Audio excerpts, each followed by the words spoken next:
Welcome to the Parent Guide to GCSE podcast. Today we're talking to Hayley Perkins, who is a counsellor and psychotherapist, about the issues surrounding teenage depression. This was originally broadcast as a live Facebook event and can still be found on the Parent Guide to GCSE Facebook page. Evening all. Good evening.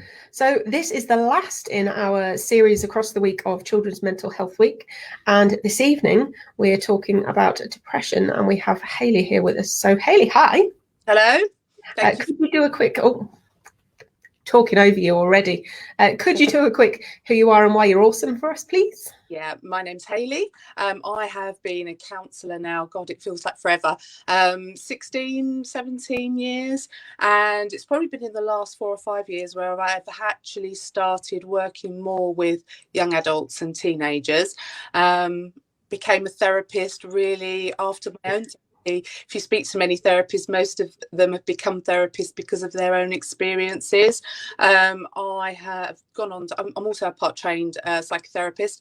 Haven't quite finished my studies there yet, but I trained in something called transactional analysis, which is all about the messages we get as children and how that influences us growing up. So, supporting parents, especially in these times, is so important. And hopefully I can give a bit of a different spin on depression tonight. And I think what I just want to point out before we sort of get into the nuts and bolts, anything I say tonight is really important that it's not taken in a way like I'm blaming or shaming parents in any way, but it is important to explore those experiences that the children have had growing up, because it's not always about here and now stuff. It can be from stuff that's happened from birth. And I'll share some of my own experiences in my life, because it helps to just consolidate and help people to understand how children can take on board some of these messages.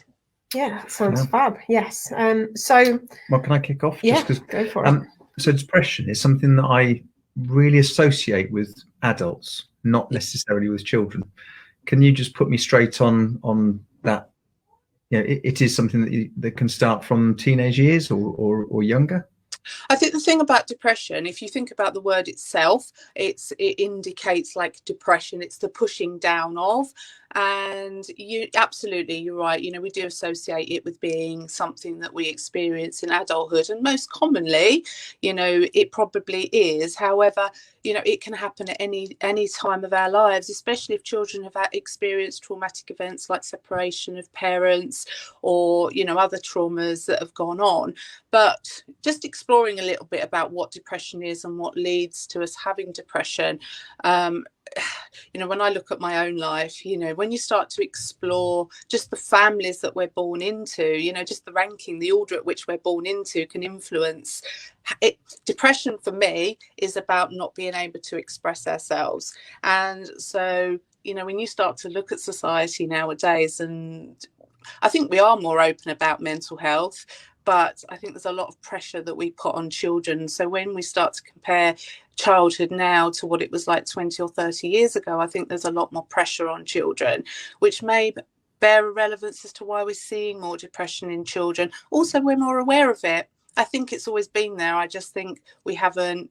It's very easy for it to be discounted in children. Oh, pull yourself together. Don't be stupid. These are the kinds of messages I got as a child growing up. So I think we're much more attuned to our children nowadays.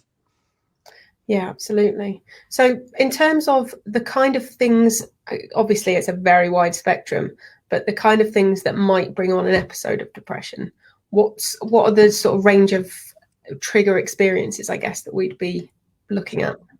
I think, the obvious ones are like the big traumas that children may have experienced: separations of parents, death of grandparents, death of parents. So, even to a degree, what's going on at the moment is quite a big trauma for children, something that like rocks their world fairly quickly. But for most of us, or for most people that experience depression, it's like a drip feed of things that have happened over the years. I just want to kind of give you a few examples there of like how the child's psyche starts to form, and it starts from day one of birth. I was born in 1971. Okay, so I was born at a time where it was very much, mums were told to not go to their children when they're crying.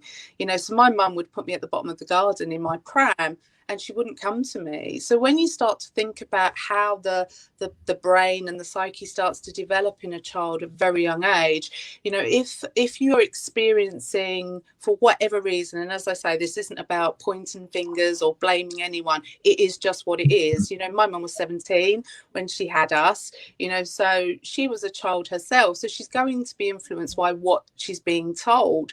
So I know for me, I learned from a very young age not to express how I was feeling, because there was no point, because no one came.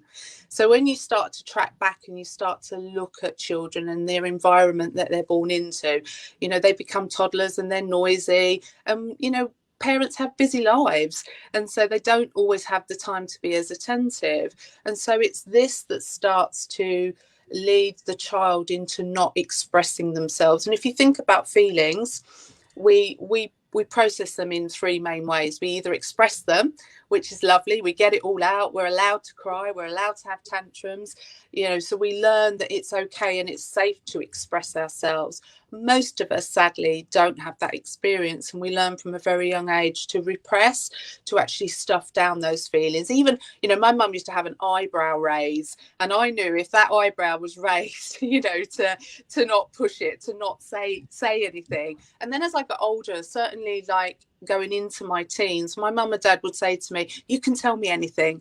And when I did tell them things, I'd often be punished, or I would be very judged by what I was telling them. So it's kind of, this is the kind of stuff that leads to depression, where we don't have a safe environment. And when I say safe environment, I don't mean like physically safe. I just mean a place where we can express ourselves without fear of judgment or being told off. You know, it's that kind of repression of our feelings from a very early age that then can lead to depression. It doesn't in all children, you know, some children it doesn't have that influence, but in others it does, you know. And we often talk about depression being hereditary, and I do think there is a nature and nurture thing going on there. I do think there can be a hereditary thing with depression, but I think it's about environment. You know, if you're born into a family where mum's maybe got depression or nan's got depression, that's what the child experiences. You know yourself, if you're around people that are negative, it drains your energy, doesn't it? You know, so if you're around that persistently, we model and we grow up, we know we model and we mimic the people that are around us. So yes, did that answer your question? Yeah, I think so. I mean, I'm kind of going from my own experience. I think I had pretty chilled out and fairly supportive parents in terms of having an emotional safe space as a child. My depression stemmed from a couple of bad bosses in a row, one particularly where nothing I did was good enough, and no matter what I tried, it made no difference. And it was just that constant being put down. Yeah. And just, I couldn't do anything about it because this was my boss. I couldn't get out of that. And that constant ongoing lack of control, I think, probably was what then eventually turned into this period of depression, and went back to then another bad boss, and I could feel it starting to happen again. I could feel the feelings coming back, or rather I could feel the feelings going away, because that's what happens. I describe depression as, you know, when you go to the dentist and they inject your gums and then your whole face goes numb and you're poking, nothing's happening, you can't feel it, you know it should hurt, you can't feel anything. Well, it's like anesthetic for your soul.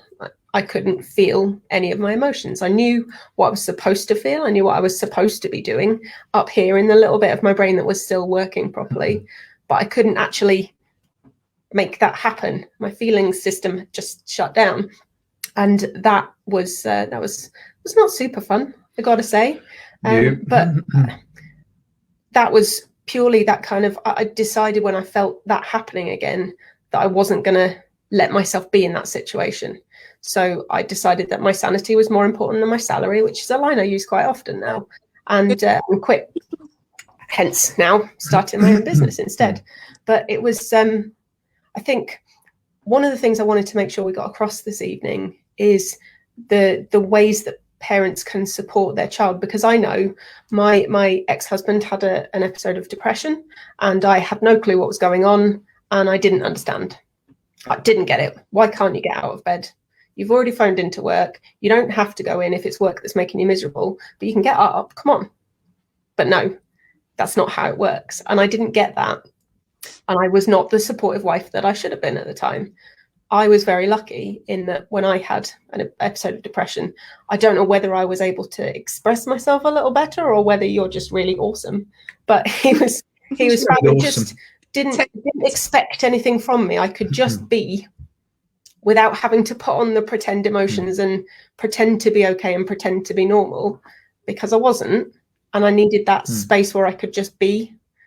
And that made a big difference. So making sure that parents understand and aren't trying to constantly fix their kids, because, you know, if they had an infection and you were giving them antibiotics, it'd gradually make them better, but you couldn't talk them into getting better suddenly. You have to wait for it all to kind of gradually resolve itself. So, and it's difficult, because when you see, whether it's a child or a friend or a partner, when you see them in that place, you know, that low place, of course you want to fix them, but there's two sides to that. There is one, the desire for that person to be better.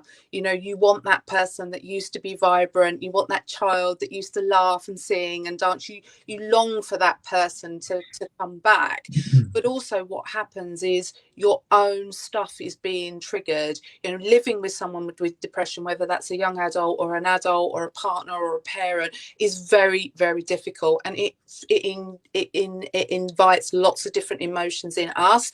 The guilt, the sense of not enoughness, those overwhelming feelings of just feeling lost and out of control. So in a way, you've almost got these two situations going on. So you've got the depression that's being presented by the child, the teenager or the adult, but you've also got what that's bringing up for you, and that then influences how you are in your day-to-day life, in your homes. And quite often what we do when we're kind of at a loss and we don't know what to do, we drift.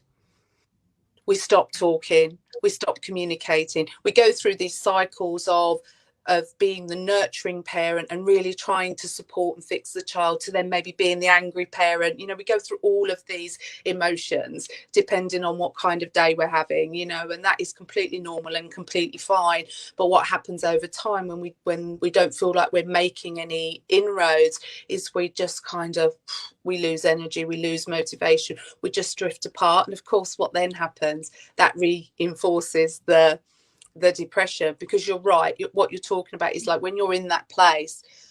I lived with a friend for a year and she was in a really, really dark depression, and to start with, you know, I'd be coming up with all these great ideas for her to do, and later, a few years down the line, when she'd come through it, we were able to talk about it, and she talked about how much pressure she felt, you know, how guilty she felt because she wanted to please me but she couldn't.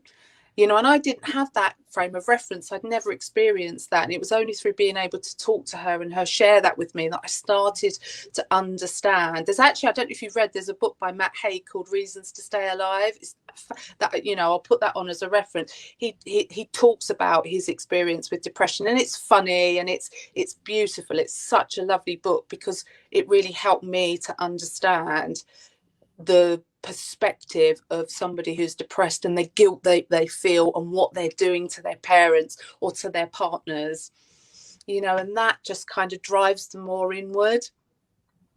Yeah, when it kind of resonates with me because I was there watching Emily going through it, but at the same time, I think you knew what was happening, and therefore you're a reader. You read up on it. You read up on everything, and what can you do? But it didn't stop her just wanting to spend all day in bed, having gone from, you know, active, vibrant, 5 million brainy ideas a second to total shutdown. But at the same time, I think I always had that reassurance that you were trying to work through it, and also I think the communication was always there, wasn't it? Yeah, I think so. I did. I like to read up on things so I can fix them. That's what I do. I research stuff. So I did the whole, how do you, you know, early signs of depression, symptoms, what can you do? You know, you should go for a walk, you should do all the things. And then I couldn't make myself do them.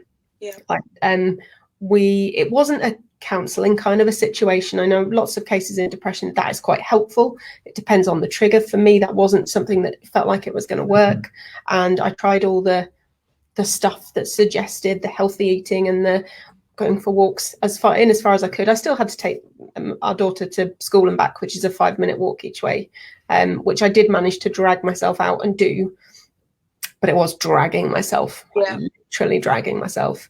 And we got to the stage where it was antidepressants. That was it. And I fought it for so long because there's still this stigma about being on antidepressants and needing to fix yourself in that way, and not being able to think my way out of it, which is something that I've always done. And I couldn't do that. And it's it took a while to acknowledge that. And it's stupid because, you know, if you've got a headache, you'll take an aspirin. If you have an infection, you'll take antibiotics. If you can get out of it without having to do that stuff and rely on drugs, awesome. But there's no reason not to use them if that is what it takes to then fix you. Absolutely. And that's what it took to fix me. I was rubbish on them to start with because there were a lot of side effects. And it was a few weeks of just being thoroughly miserable and then switching to some different ones to see if it was better. And I went through a few weeks where I couldn't move from the sofa pretty much. I'd be literally sat on the sofa feeling like, and it's, as you said with the depression, like someone was just pushing me down into the sofa, and the remote would be within arm's reach. I just move your hand an inch or so and I could get the remote and I could change the channel from, I don't know, whatever terrible program was on, or the fact that the TV had gone blank. Nah, couldn't even make myself move my hand. I'd just sit and stare at the blank screen because I couldn't do anything else. And it was terrifying because there was still that little bit in the back of my brain going, well, this is not normal. Just pick it up. Just do it. Kind of yelling at me. Made no difference. And then I started to get better because the drugs started to kick in, and it, I don't know, it was like, I don't know whether any of the parents out there read The Day It Rained in Colour when you were kids as a book, but everything's grey, everyone's used to grey, and then one day it rains in colour and suddenly the world is a very, very different place. And it was like those little drips of colour were starting to come back in, and that was when I could communicate a little bit better with you, I think, about, you know, where I was at rather than just, you know, grunting, which I think was what you got for a few weeks, bless you. You know, it's also being able to establish the difference between like low mood and anxiety and clinical depression.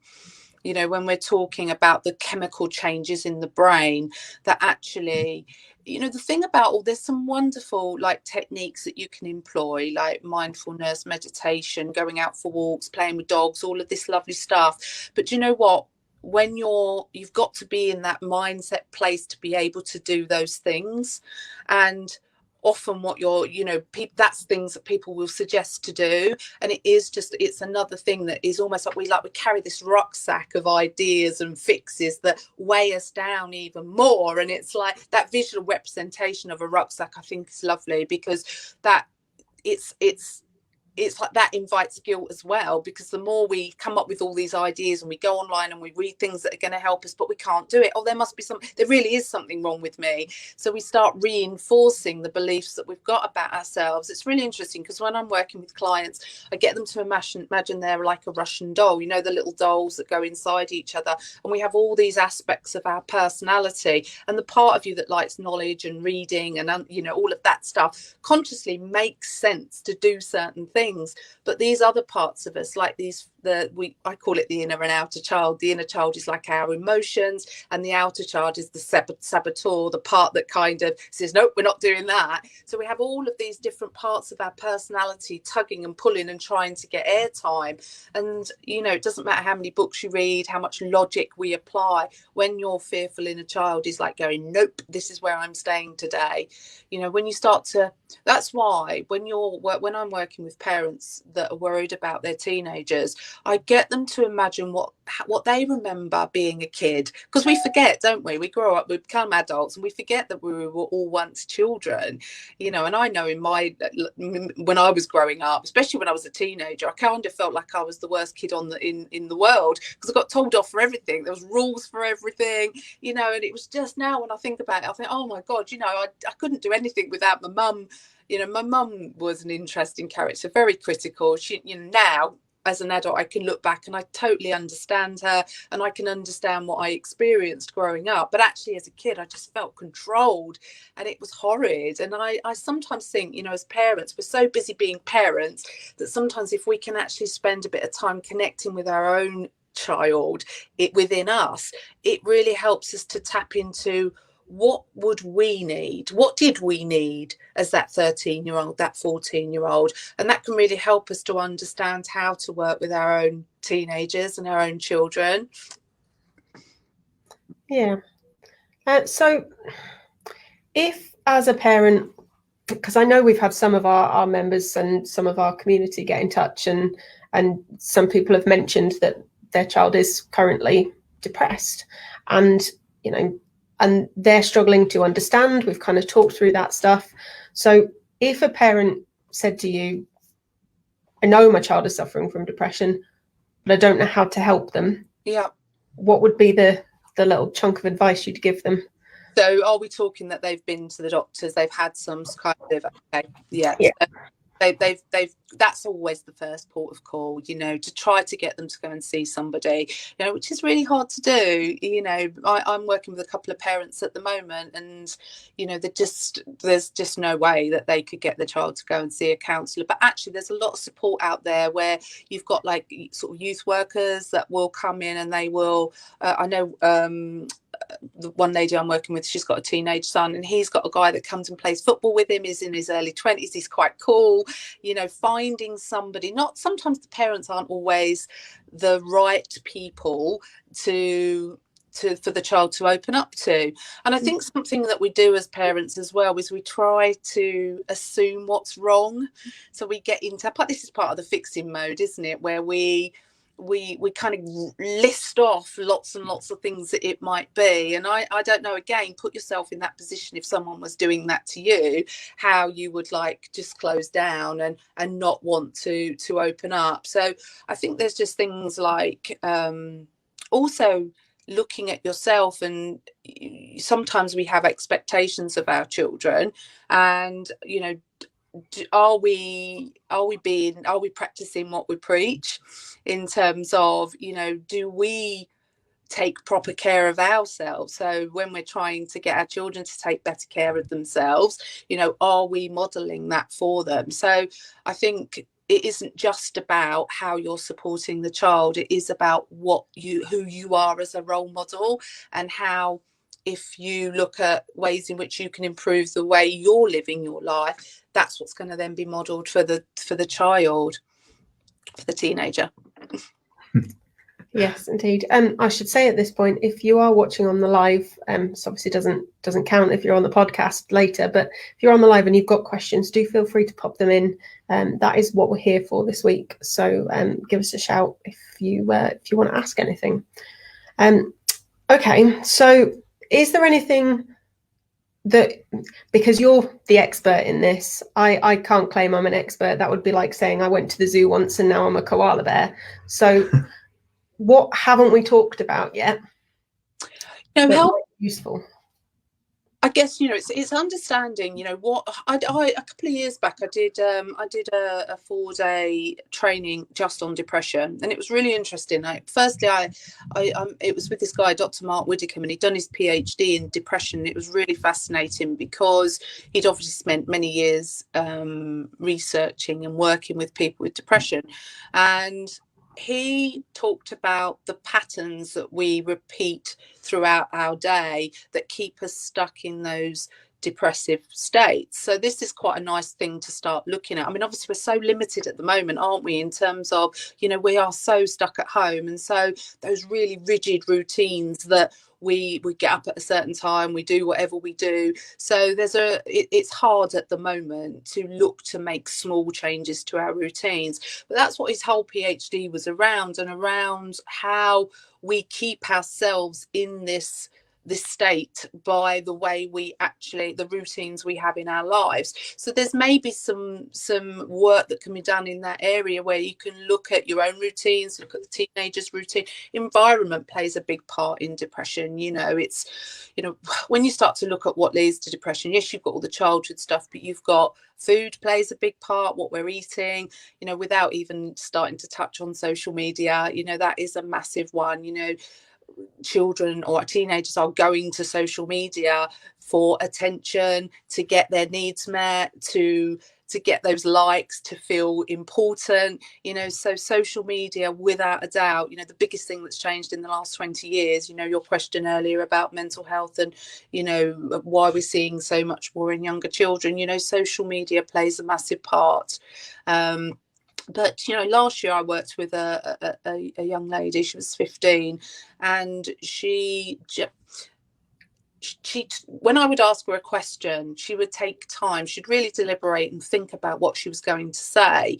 And one of the things she had with her mum couldn't give her that time. So because she would take time to think and not answer straight away, her mum would get really cross with her. This is just parenting stuff, isn't it? So she kind of had this dynamic going on. So just think, that's a really important one, to firstly not think that what's going on, but to actually, when you ask questions, to actually give them time to answer, because they may not know the answer straight away, but to give them that time and space to actually have time to think and to answer. Because my mum was the same. If she asked me a question, I felt the pressure to have to give her an answer straight away, and then I'd maybe say the wrong thing, and then I'd get told off for that. And it's just these dynamics that go on. But that was really interesting, because I did also have a session with her mum, because her mum wanted to know exactly this stuff, how to support her.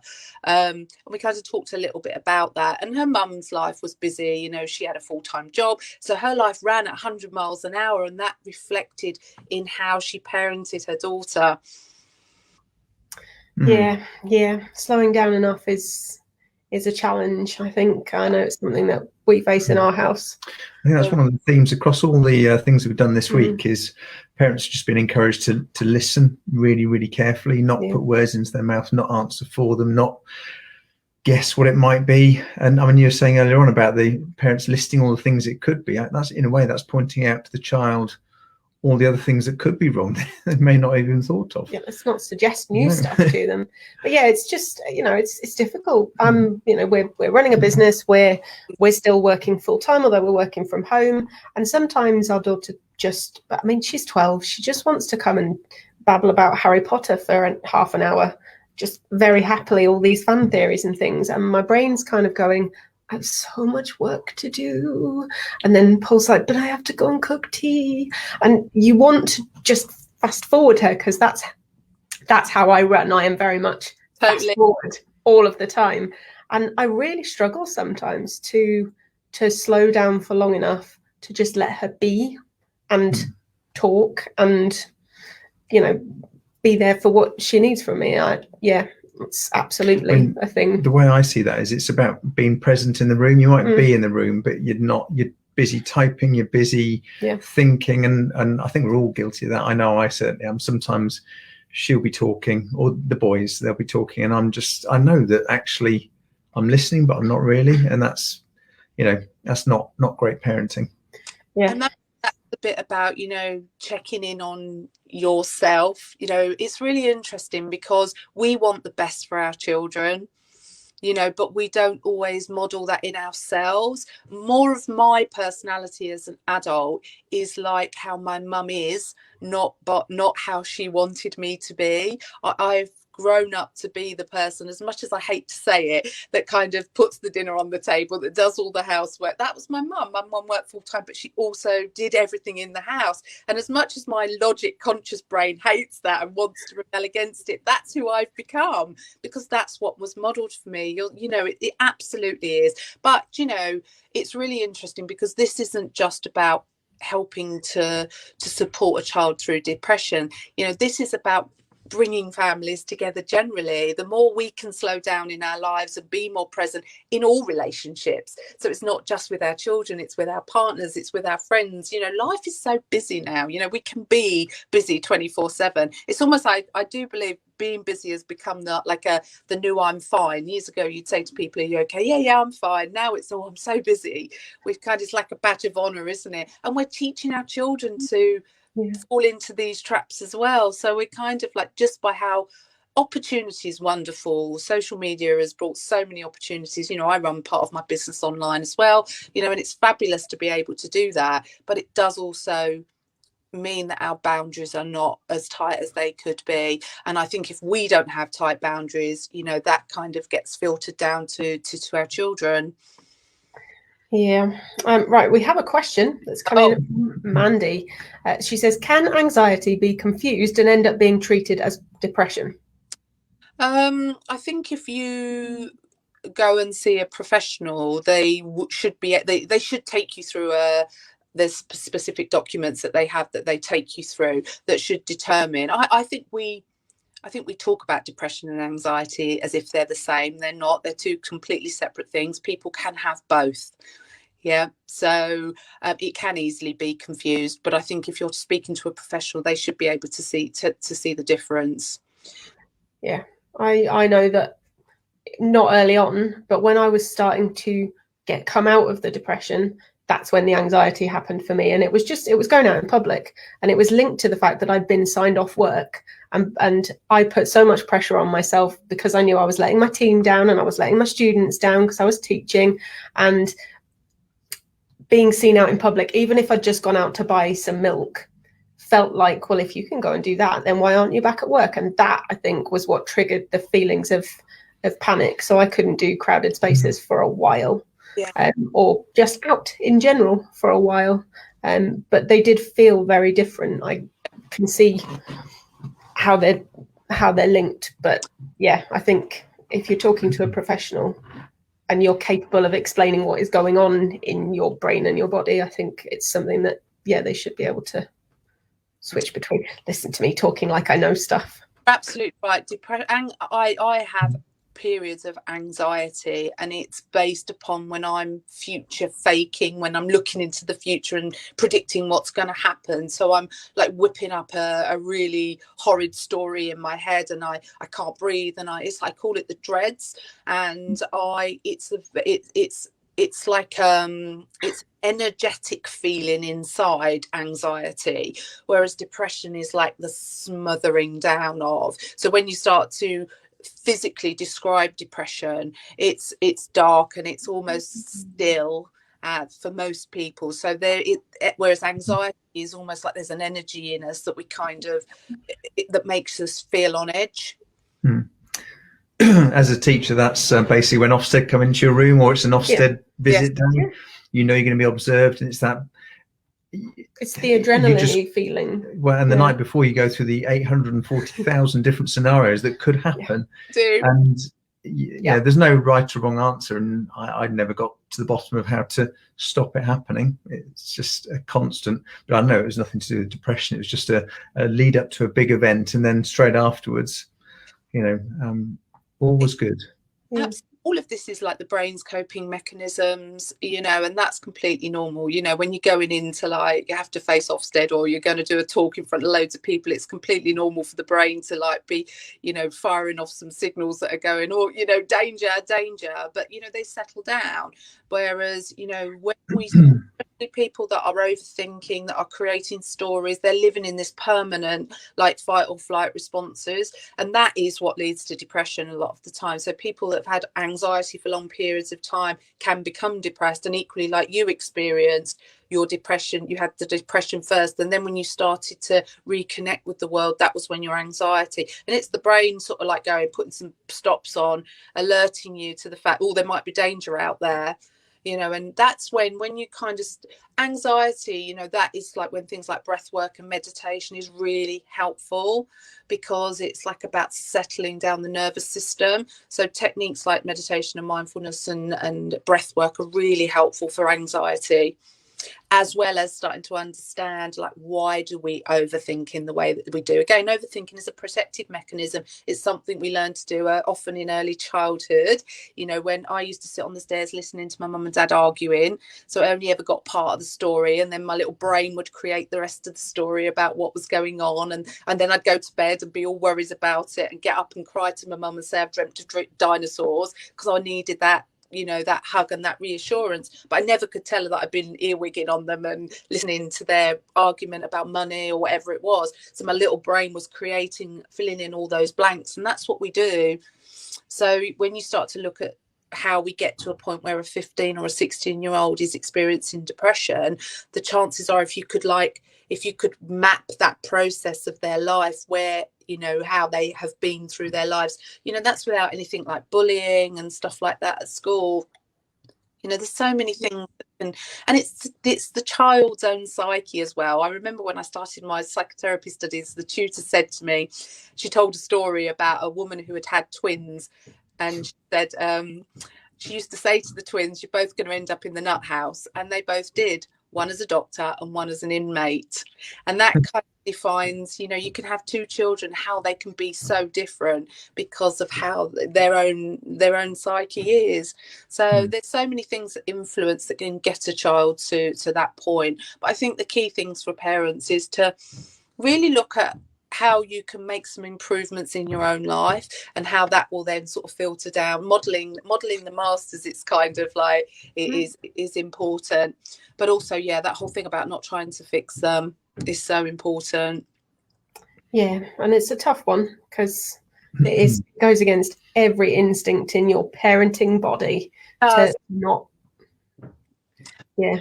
And I guess another thing, and then this came up when I was working with this girl last year, and she was suicidal and she was self-harming, and it had got to a really serious point, and she went to a private school, and there was a lot of pressure on her to still be at school and still getting her education.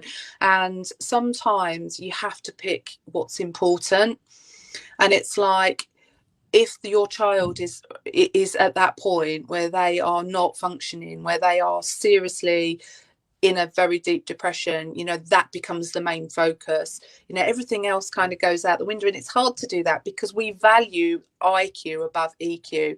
You know, we put our education and that as being far more important than, you know, our emotions. And it's only when something like that happens that we think, God, you know, we need to give this some real focus. But it's hard because that involves time, and if both parents are working, it's like, how do we find that time to do that? Yeah, definitely. Right, last chance for questions, probably, if anyone else has anything else that they'd like to ask.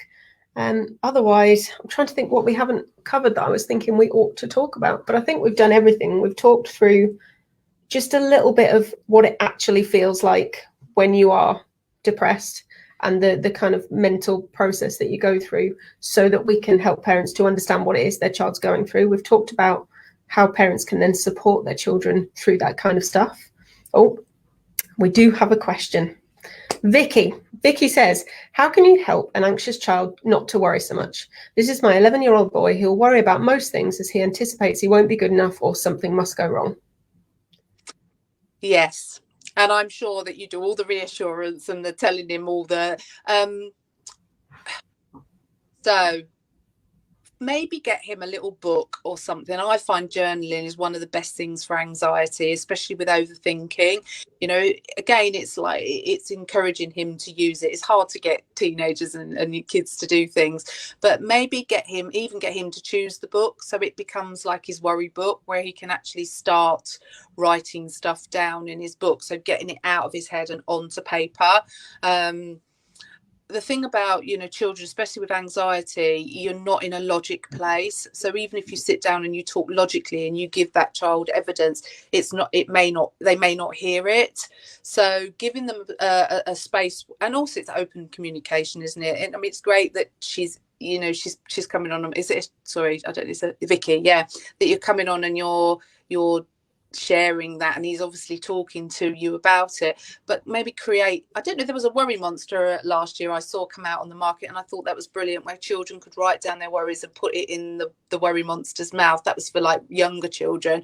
And the journaling is kind of a similar thing. You know, what we're trying to do is we're trying to give children a way they can express themselves. So this, you know, we either repress, we either get aggressive. These are the three ways: repression, aggression, or expression. So finding ways to give the child a safe space to be able to express what they're worrying about, and they may not always be able to come to you and talk to you, so giving them a book.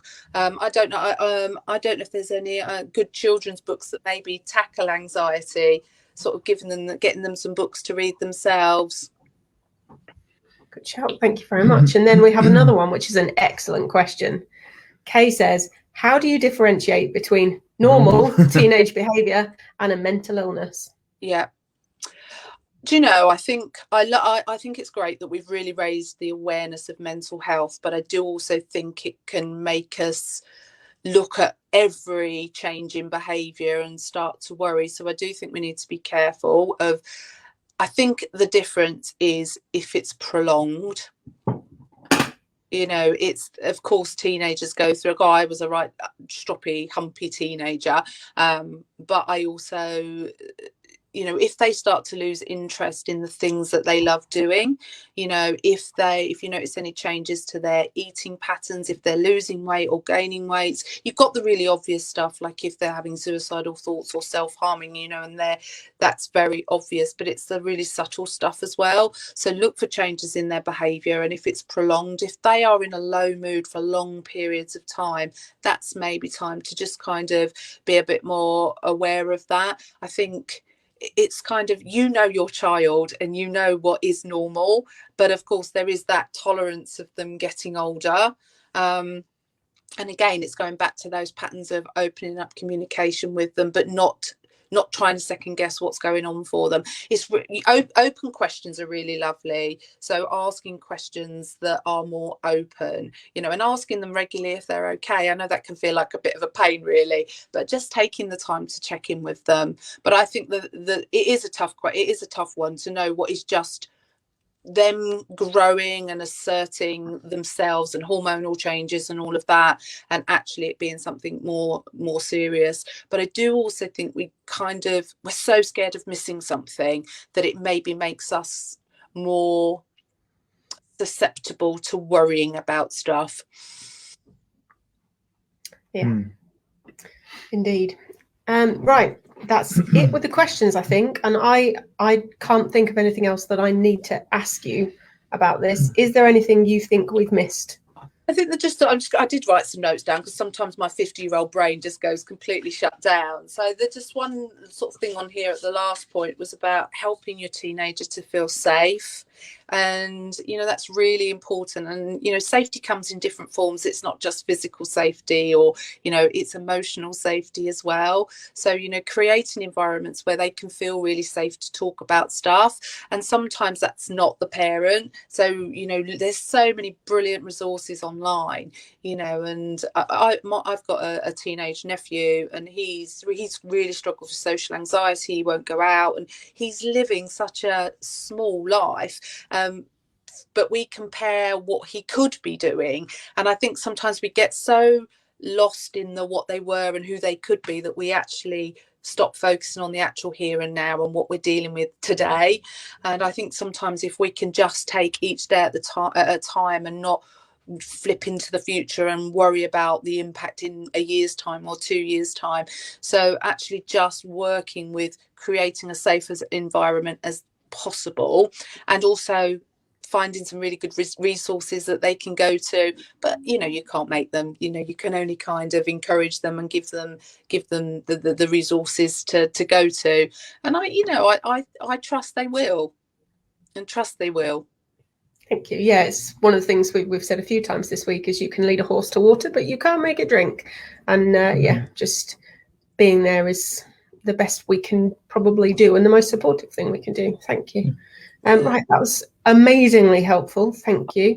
And Yes, so Jason's added, I also think parents make situations and label their children when they're actually just missing friends and family, and particularly at the moment, I think that's an issue. We're all a little bit up and down, let's face it, with lockdown. It's all a bit depressing is then the wrong word to use in this context, because it's not the same thing, but it is just, it's a challenge at the moment, and that's normal because we're all dealing with that. So yeah, and we do love a label.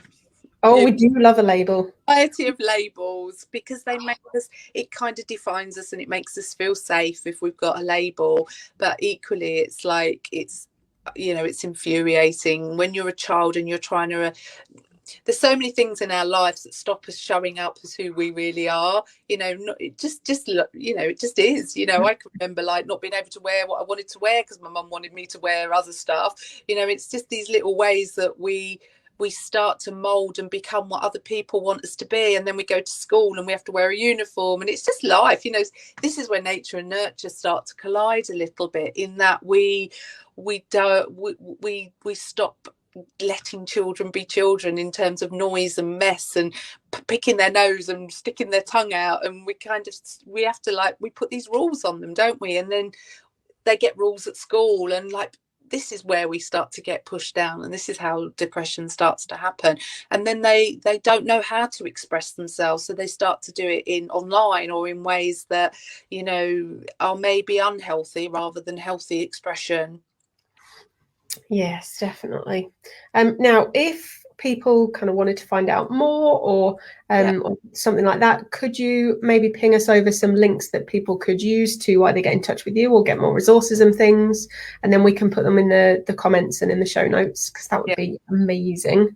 And a massive thank you for giving up your Friday evening for us. Thank you for inviting me on. Have a fabulous weekend. Very much appreciated. Thank you.